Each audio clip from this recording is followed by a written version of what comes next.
A very good morning to you. It's 9 a.m. here in Moscow and you're watching RT International with me, Nikki Aaron.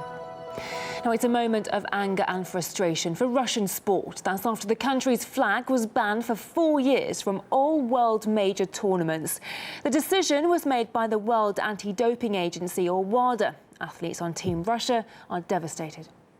Why does collective responsibility fall on 15-year-old girls, on our brilliant skaters, synchronized swimmers, or on representatives of those sports where nobody knew anything of the doping scandals? What is the purpose? It's an enormous blow to our sports. We have to fight for our flag until the end. It's impossible to discard the athletes who have nothing to do with any of this. I don't know what we can do for our youngsters to make sure they don't end up without sport and without high achievements. This ban could break our sport. Those decisions are biased and inexplicable. They're too politicized and prejudiced.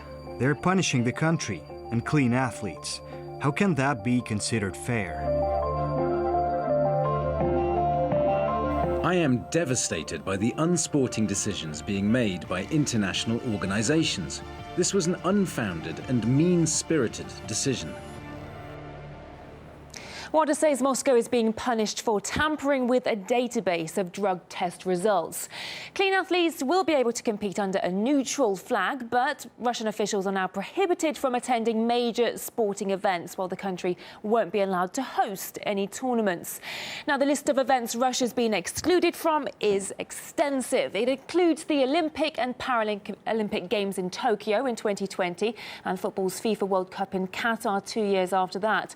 Russia was the last host of that event, and its players will now have to go as neutrals if they qualify. WADA is insisting that the onus is on clean players to prove that they are clean.